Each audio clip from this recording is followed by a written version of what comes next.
want to learn how to do curves fast and easy?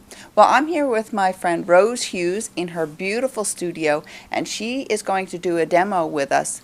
But first I wanted to talk to Rose a little bit. Now, Rose, you have 2 books. The name of my book is The Dream Landscapes. What I've done is I've made creating those curves and circles really easy and really fast so that I can get to in the part that I love, which is the embellishing. Yeah, and which that led to a whole second book. It really did. The second book is actually called Exploring Embellishments, and in it I show a different way to do fast piece applique where the quilts just use 2 different fabrics, and then it's all about the embellishments. So the embellishments are the stars, and so you get to fabricate instead of just actually using found embellishments. You actually create your own embellishments, and that's what I show people how to do in this book. Ooh, now that sounds really intriguing. And embellishments really is a magic word. It's the E word. We all like the E word. Yes, we do. First, we're going to go on a tour and see some of the quilts around Rose's house, and then we're going to come back here, and you'll get to see how to do these fast and easy, pieced, curvy things. Okay, so here we are. We're here in your... I'll put quotes around the word living room because I understand it's not a living room. You've turned it into your... studio, yes. And there's a lot of living that goes on in this room. So here's a quilt that you have here. Now tell me about this quilt here. This quilt is a very special quilt. It was created after a trip to Mendocino with my husband and I for one of our anniversaries, a big anniversary. And we walked under the stars that you can't really see here in LA.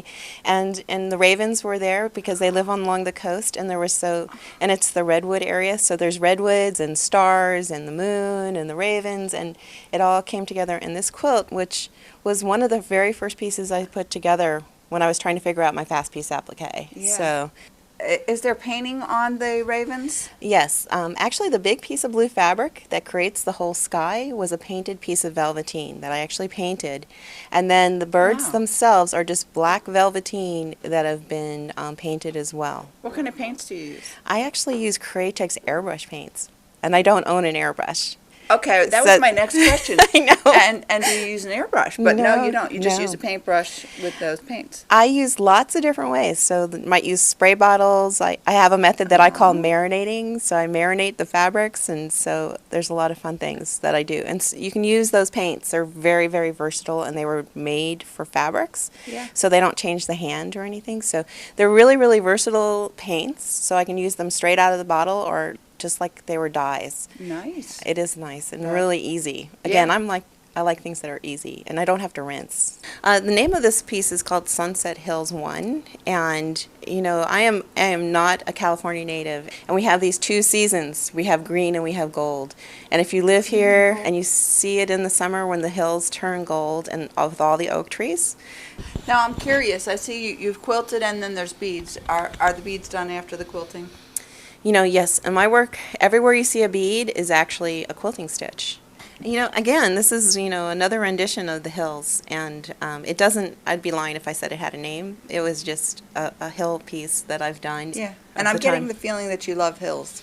Yeah, almost as much as I love the ravens. Almost. Almost. Okay, so I'm assuming, Rose, that this is now the living room because there's a couch and chairs and a table in here. This is the living room. Now, another beautiful piece, and you know what I see here? I see 3 faces. Did you mean it to be that way? Absolutely. I'm glad you saw it. I did.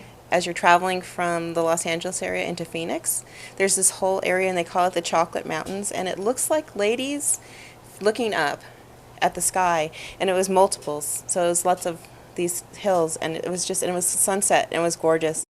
All right, so going down the hall here, we have another beautiful piece of art, and I noticed it has another raven in it. Yes. I think you like ravens. I do like ravens, and actually when I started doing art quilts, that's when the ravens came into my life, and it kind of gave me permission. I figured the quilt police really didn't like ravens very much, and so I was just going to break the rules anyways, and so I really gave myself the permission to just really go and have fun.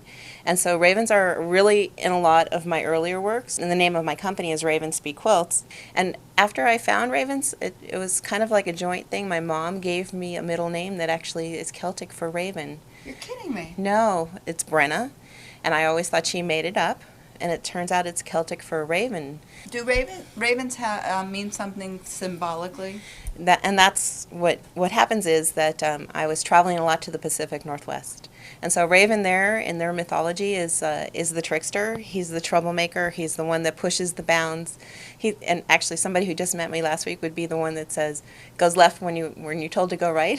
And so, but I think my mom. I'm the youngest of four. So I think she kind of intuitively gave me the name that was all those things, because anybody of my older siblings would tell you that I'm all those things. The creator, the troublemaker, the pushing the bounds, and, generally that kind of thing. And you do have quite a collection of... They're actually Zuni raven fetishes.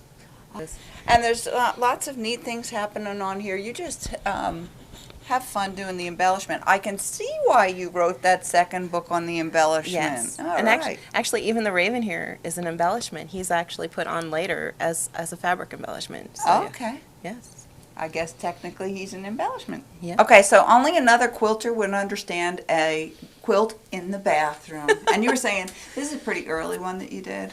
Actually, yeah, I'm amazed you found the quilt in the bathroom, but and it is really one of the very first raven quilts I ever made. But it is a lot of fun. It is a lot of fun because it says Raven Frees Light.